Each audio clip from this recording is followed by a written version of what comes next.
Hello all of you. In last lecture पे हमने exercise 7.3 start की थी। ठीक है, इसमें हमने सबसे पहले कुछ फॉर्मूलेज देखे थे जो कि आपको रिमाइंड रखने हैं अपने माइंड पे ऑलवेज। ओके, और हमने कितने क्वेश्चन पे डिस्कस किया था? क्वेश्चन नंबर फर्स्ट, ठीक है, और क्वेश्चन नंबर सेकेंड। ठीक है, तो आज हम स्टार्ट करेंगे 7.3 एक्सरसाइज के क्वेश्चन नंबर थर्ड से।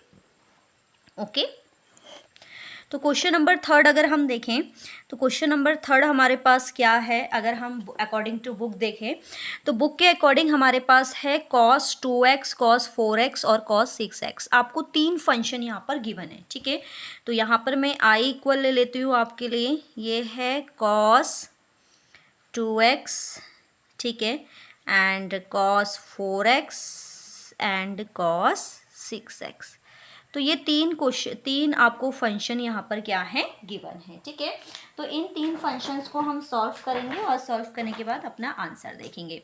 तो यहाँ पर हम क्या करते हैं ना, पहले टू टू करके करते हैं, क्योंकि हमारे पास जो फॉर्मूला है वो है कॉस। और कॉस की बात करूँ तो मैं यहाँ पर हमारे पास आइडेंटिटी लग सकती है कॉस ए कॉस बी वाली, जो कि होती है कॉस ए प्लस बी और cos A minus B. But उसके लिए हमें कोई भी तीन फंक्शन में से एट अ टाइम किन्हीं भी टू फंक्शन को लेना होगा। ठीक है, तो यहाँ पर देखो, अगर मैं कॉस ए प्लस बी करती हूँ तो 2x प्लस 4x को ऐड करके 6x आ जाएगा, जो कि मेरे पास अवेलेबल है।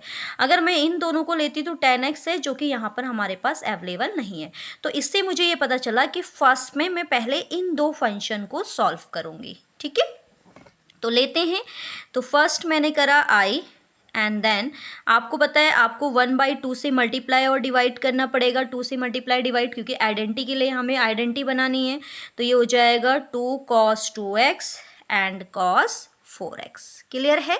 इसको मैंने एक ब्रैकेट पे ले लिया एंड बाहर हमारे पास हो जाएगा cos 6x dx। ये आपका एज अ पैरेलल चलता रहेगा। ठीक है, तो मैं यहाँ पर आपके लिए आइडेंटिटी लिख देती हूँ। आइडेंटिटी हमारे पास क्या है? 2 cos a cos b। तो 2 cos a cos b की आइडेंटिटी हमारे पास क्या होती है बेटा? हमारे पास होती है cos a plus B, okay, then plus cos a minus B. ठीक, एक एक पोर्शन को आपने बहुत अच्छे से अब यहाँ पर देखना है। ठीक है, भले हम पर डे के 3 से 4 क्वेश्चन करेंगे, लेकिन ऐसे करेंगे कि वो हमारे माइंड पे बने रहे। तो ये आइडेंटिटी हम इस वाले फॉर्म में लगाएंगे। तो यहाँ पर आप देख पा रहे हैं, अगर मैं आपको फोकस करवाऊँ तो ये a की वैल्यू है और ये b की वैल्यू है। तो इसको हम सॉल्व करेंगे आगे। देन i इक्वल 1/2 हमारे पास पैरेलली चलता रहेगा। इंटीग्रेशन ऑफ, यहाँ पर हमने आइडेंटिटी लगाई तो क्या आ जाएगा? cos a प्लस बी, यानी कि 2x plus 4x, okay, and then plus cos a minus B, 2x minus 4x, और इसके पैरेलल में चलता रहेगा हमारे पास cos 6x dx। ठीक है, देन आगे अगर हम इसको और सॉल्व करें तो ये आ जाएगा 1/2 इंटीग्रेशन ऑफ, ये आ गया cos 6x और ये आ जाएगा हमारे पास cos माइनस का 2x और पैरेलल में होगा cos 6x dx। ठीक है, यहाँ पर आपकी फिर एक आइडेंटिटी लगेगी। पीछे मैंने बताया था कि साइन माइनस एक्स माइनस का साइन होता है, बट cos माइनस एक्स की जो वैल्यू होती है वो प्लस में cos x होती है। ठीक है, इस बात का आपको ध्यान रखना है। तो जब हम cos की आइडेंटिटी लाएंगे तो cos माइनस एक्स क्या हो जाएगा? प्लस का cos x। तो i इक्वल में आपके पास आएगा 1/2, देन ये आ जाएगा हमारे पास cos 6x प्लस में आ जाएगा cos 2x। क्यों? क्योंकि cos माइनस एक्स प्लस का cos x होता है। ठीक है, और पैरेलल में हमारे पास क्या चल रहा है? cos 6x dx। आप क्या करेंगे, इस cos 6x को हम अंदर अप्लाई कर देते हैं। तो i इक्वल्स टू ये हो जाएगा 1, और सेपरेट भी कर देते हैं, cos स्क्वायर 6x dx भी आ गया, देन प्लस 1/2 इसके साथ भी है, और ये आ जाएगा cos 2x और cos 6x dx। क्लियर है इतना? इसके बाद अगर आप देख पाएंगे यहाँ पर, तो यहाँ पर हमारे पास अगेन आइडेंटिटी बन रही है। देखो यहाँ तो हम लगा देंगे cos 2x का फॉर्मूला, बट यहाँ पर हमारे पास अगेन हमें क्या करना पड़ेगा, 1/2 मतलब 2 से मल्टीप्लाई और डिवाइड दोनों करने पड़ेंगे। देन ये तो हो गया हमारे पास, इसको मैं एज इट इज़ उतार देती हूँ। अभी मैं फॉर्मूलेज यहाँ पर राइट कर दूंगी कौन कौन सी आइडेंटिटी हम लगा रहे हैं। अब यहाँ पर हम क्या करेंगे, जब 1/2 मतलब 2 से मल्टीप्लाई डिवाइड करेंगे तो ये तो 4 हो गया, और इसकी मल्टीप्लाई में आ जाएगा 2 cos 2x और cos 6x dx। तो यहाँ पर तो अगेन वही आइडेंटिटी लग रही है जो हमने लगाई है cos a cos b वाली, और यहाँ पर की आइडेंटिटी मैं यहाँ पर थोड़ा सा राइट कर देती हूँ। यहाँ पर जो आइडेंटिटी लगेगी वो लगेगी, आपने कौन सा फॉर्मूला पढ़ा था, cos स्क्वायर x इक्वल होता है 1 + cos 2x अपॉन में 2। ठीक है, तो इस आइडेंटिटी को रखेंगे। अब हम यहाँ पर अगर देखें तो x की वैल्यू जो है वो 6x है, इसका मतलब ये 12 होगा। ठीक है, तो मैं यहाँ पर आइडेंटिटी को अप्लाई कर रही हूँ, 1/2 ये हो जाएगा हमारे पास 1 + cos 6x, यानी कि ये हो जाएगा टोटल आपके पास 12x, क्योंकि 2 है और x की वैल्यू है 6x, ओवरऑल आपका 12 हो जाएगा। ठीक है, देन dx प्लस यहाँ पर आ जाएगा 1/4, यहाँ अगर मैं आइडेंटिटी लगाऊं तो cos 2x + 6x plus cos 2x - 6x, और साथ में आ जाएगा आपके पास dx। तो सारे टर्म्स को मैं क्या कर रही हूँ, अब सेपरेटली सॉल्व कर रही हूँ। ठीक है, ये हो गया i 1/2, और ये इसके नीचे को, ये अपॉन का मतलब ये है कि ये 1 2 के नीचे भी, मतलब 2 1 के नीचे भी है और cos 12x के नीचे भी है। तो इसको सेपरेट करेंगे तो ये टोटल हो गया 1/4, और ये हो गया 1 पॉइंट dx, क्योंकि 2 2 जा 4 और दोनों के साथ, प्लस ये भी आ जाएगा 1/4, और अंदर आ जाएगा cos 12x dx, प्लस इसको भी सेपरेटली सॉल्व कर लेते हैं। 1/4 ये हो जाएगा 6 और 2x कितना हो जाएगा बेटा, cos 8x, और ये हो गया dx। अब यहाँ पर आपको पता है 2x - 6x करोगे तो माइनस का 4x आएगा, और माइनस का 4x आएगा तो cos - x क्या होता है, प्लस का cos x होता है। तो मैं इसको डायरेक्टली लिख दे रही हूँ यहाँ पर, ये 1/4 इसके साथ भी है, तो 1/4 ये हो जाएगा cos 4x dx। तो फाइनली हमारे पास अब आंसर आ जाएगा। क्या आएगा आंसर, ध्यान से देखेंगे। 1/4, 1 का डिफ्रेंशिएशन क्या, सॉरी इंटीग्रेशन क्या होता है, x, प्लस 1/4 कॉस का होता है प्लस का साइन x, x मतलब 12x।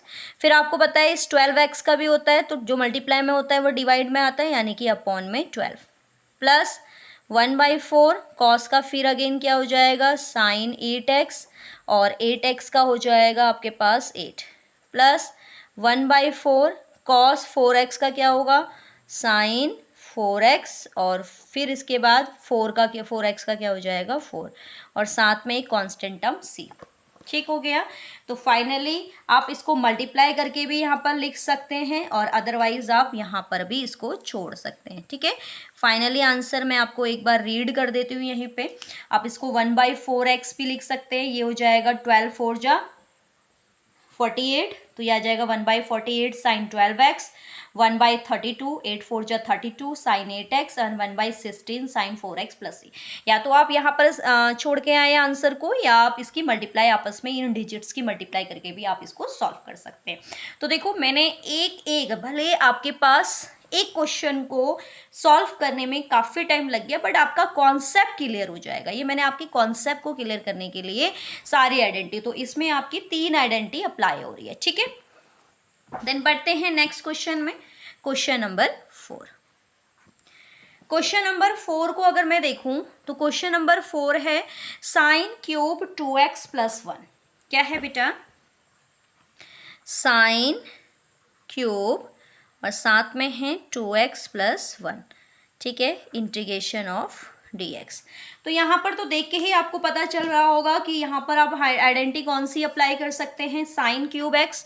तो इसकी आइडेंटिटी मैंने निकालना आपको सिखाया था, क्या था, साइन 3 थीटा आपने पढ़ रखा है, 3 साइन थीटा माइनस का 4 साइन क्यूब थीटा। अब 4 इस डिजिट को इधर लेके आएंगे तो ये प्लस का हो जाएगा 4 साइन क्यूब थीटा, ये हो जाएगा 3 साइन थीटा और माइनस में हो जाएगा साइन 3 थीटा और अपॉन में आ जाएगा 4। ठीक है, ये मल्टीप्लाई में तो इसको डिवाइड। तो फाइनली मैं इसको रिप्लेस कर सकती हूँ इस डिजिट से। ठीक है, तो मैं यहाँ पर रिप्लेस कर रही हूँ इसको। आई इक्वल में हो जाएगा, थीटा की जगह चल रहा है 2x + 1, तो साइन क्यूब थीटा क्या है देखेंगे यहाँ पर 3 साइन थीटा, थीटा की वैल्यू क्या है 2x + 1 minus sine 3 theta, theta की वैल्यू है 2x + 1। ठीक है, और बोथ के नीचे हमारे पास चल रहा है 4 और ये हो गया dx। ठीक है, मैंने डायरेक्टली क्या कर दिया, इसको रिप्लेस कर दिया। अब क्या होगा, इनको जब मैं सेपरेट करूँगी तो ये हो जाएगा आपके पास 3/4 देन साइन 2x प्लस का 1 देन dx माइनस इसके साथ आ जाएगा 1/4, इसको अंदर अप्लाई करेंगे तो ये हो जाएगा 6x + 3 ओके देन dx। अब हम इसको क्या करते हैं, इंटीग्रेट कर देते हैं। या तो आप इस टर्म को लेट कर लो t, या आप डायरेक्टली भी कर सकते हो, इतना इशू नहीं है। 3/4 आपको पता है कि साइन का जो इंटीग्रल पार्ट होता है वो होता है cos x, यानी कि cos 2x + 1। फिर जब हम 2x + 1 का करेंगे तो ध्यान से सुनना, 2x + 1 को हमें पहले लेट करना पड़ेगा t, then 2 d/dx x plus d/dx 1 और dt/dx। तो फाइनली यहीं से आपको दिख रहा होगा कि जो आंसर आएगा ये तो 0 हो गया, देन 2x = dt, तो dx की वैल्यू फाइनली dt/2 आ रही है। तो वही होता है सेम, जो मल्टीप्लाई में है वो डिवाइड में चला जाता है, इतना इशू नहीं है। तो 2x + 1 का अगर हम करेंगे तो ये तो आपकी कांस्टेंट टर्म है 2x के साथ मल्टीप्लाई में 2 है तो ये कहाँ जाएगा बेटा, डिवाइड में।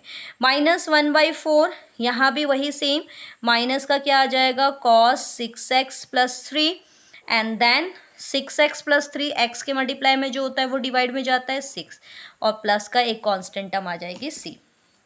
तो फाइनली हमारे पास जो आंसर आएगा इस क्वेश्चन का वो आ जाएगा -3/8 cos 2x + 1 and minus minus plus 1/4, 6 4 = 24 then cos 6x + 3 and then plus का सी। ठीक है, एक बेस तो यह है कि आप इस तरीके से इस क्वेश्चन के आंसर को सॉल्व कर सकते हैं। एक आपके पास क्या होता है ना कि साइन क्यूब एक्स को आप ब्रेक भी कर सकते हो। ठीक है, ये आपके दोनों ही आंसर राइट माने जाते हैं। कोई बच्चा ये ना कहें कि मैम आपने सेकेंड मेथड किया और इसके अकॉर्डिंग आपका आंसर रॉन्ग है, बट ये राइट है आपके पास, क्योंकि मैं डायरेक्ट आइडेंटिटी लगा के भी इसको सॉल्व कर सकती हूँ। एंड एक आप क्या कर सकते हो, साइन क्यूब 2x + 1 को आप ब्रेक कर सकते हो साइन स्क्वायर x और साइन x में, तो वो थोड़ा सा लेंदी आपका पोर्शन पड़ता है, इसलिए आप डायरेक्टली इसको आइडेंटिटी लगाइए और डायरेक्टली सॉल्व कर दीजिए। ठीक है, एंड देन बढ़ते हैं हम क्वेश्चन नंबर 5 पे। क्या है 5 क्वेश्चन, देखते हैं। क्वेश्चन नंबर 5 में sign cube x cos cube x दोनों के दो क्यूबिक फॉर्म पे हमें गिवन है। ठीक है, तो राइट करते हैं। आई इक्वल में आपके पास क्या क्या दे रखा है आपको, sine cube x and then cos cube x and then T x. ठीक, तो यहाँ पर तो अब हमें क्या करना पड़ेगा, दोनों में से एक को सॉल्व करना पड़ेगा, एक को हमें ब्रेक करना पड़ेगा।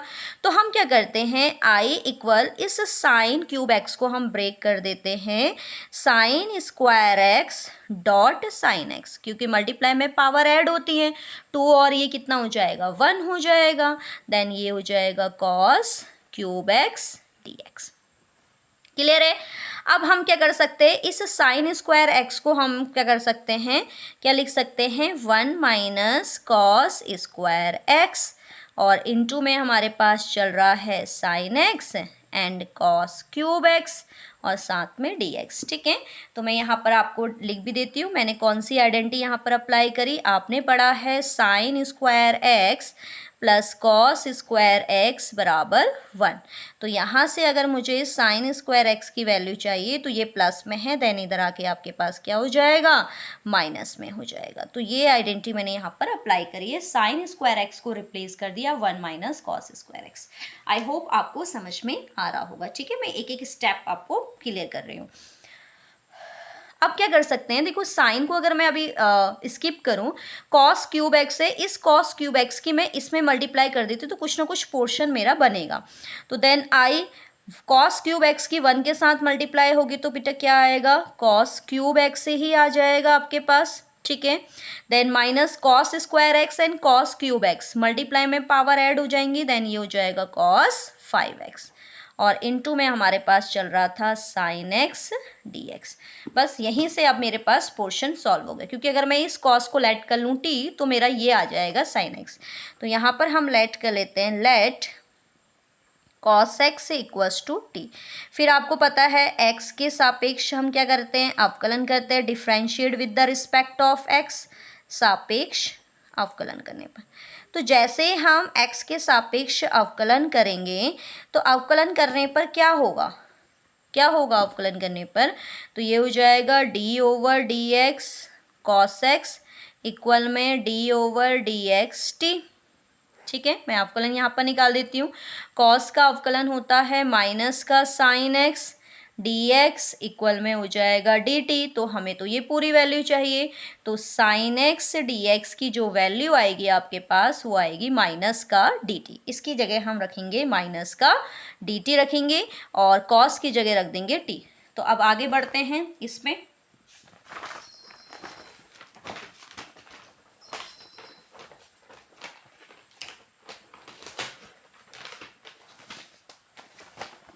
एक बार मैं यहाँ पर पोर्शन लिख देती हूँ जो हमारा पोर्शन आया हुआ है। ये आया था हमारे पास कॉस, एक मिनट, कॉस क्यूब एक्स है बेटा, cos cube x and then minus का कॉस 5x, ठीक है। और इनटू में हमारे पास चल रहा था साइन एक्स डी एक्स, तो साइन एक्स डी एक्स की जगह पे हमारे पास क्या आया, माइनस का डी टी आया, तो डी टी मैंने यहाँ रख दिया माइनस का। अब हमने कॉस को लेट किया था टी, तो ये हो जाएगा टी क्यूब और ये हो जाएगा t5, ठीक। अब इस माइनस को अंदर पहले सेपरेट कर देते हैं और सॉरी अप्लाई कर देते हैं और साथ साथ में सेपरेट भी कर देते हैं, 3t dt, और ये हो जाएगा माइनस माइनस प्लस t की पावर 5 dt। फिर आपको पता है यहाँ पर हमारी कौन सी आइडेंटिटी लग जाएगी, अब x की पावर n, तो इंटीग्रेशन ऑफ x की पावर n dx क्या होता है, x की पावर n प्लस 1 अपॉन में n प्लस 1। तो जब मैं इस आइडेंटिटी को यहाँ पर अप्लाई करूँगी तो ये क्या हो जाएगा, t इक्वल्स टू माइनस, ये हो जाएगा t प्लस 1 अपॉन में 3 प्लस 1 एंड देन प्लस ये हो जाएगा t5 प्लस 1 अपॉन में 5 प्लस 1 और प्लस का c, देन फाइनली आई आपके पास आ गया माइनस 1/4 t की पावर 4 प्लस 1/6 t की पावर 6 प्लस c, ठीक हो गया। तो ये हमारे पास क्या हो जाएगा, आई इक्वल्स टू, अब हम t की वैल्यू रख देते हैं यहाँ पर, तो t की वैल्यू रखेंगे तो i इक्वल में क्या आ जाएगा, माइनस 1/4, t हमने माना था cos, तो ये हो जाएगा cos 4x and then plus 1/6, ये भी हो जाएगा cos 6x and then plus का c। तो फाइनली हमारे पास ये आंसर आ गया आपके पास क्वेश्चन नंबर 5 का। तो क्वेश्चन नंबर 5 का जो आंसर आएगा वो आएगा minus 1/4 cos 4x plus 1/6 cos 6x plus c। तो आई होप आपको ये क्वेश्चन का आंसर भी समझ में आया होगा। बढ़ते हैं क्वेश्चन नंबर 6 में। तो क्वेश्चन नंबर 6 जो रहेगा आज आपका होमवर्क रहेगा। अब ये आपका क्वेश्चन नंबर 6 जो है आप होमवर्क में करेंगे, क्योंकि क्वेश्चन नंबर 3 और 6 दोनों सेम है। यहाँ पर पोर्शन चल रहा है कॉस का, यहाँ पर पोर्शन चल रहा है साइन का, तो साइन है साइन भी, जब इन दोनों को ऐड करोगे 3x आएगा, ये वाली टर्म आपकी पैरेलल ही चलती रहेगी। तो जिसको क्वेश्चन नंबर 3 समझ में आ गया वो क्वेश्चन नंबर 6 कर लेगा और कमेंट बॉक्स पे आप अपना क्वेश्चन नंबर 6 का आंसर आपका राइट करेंगे, ठीक है। देखते हैं कितने बच्चों का आंसर राइट आता है, ठीक है।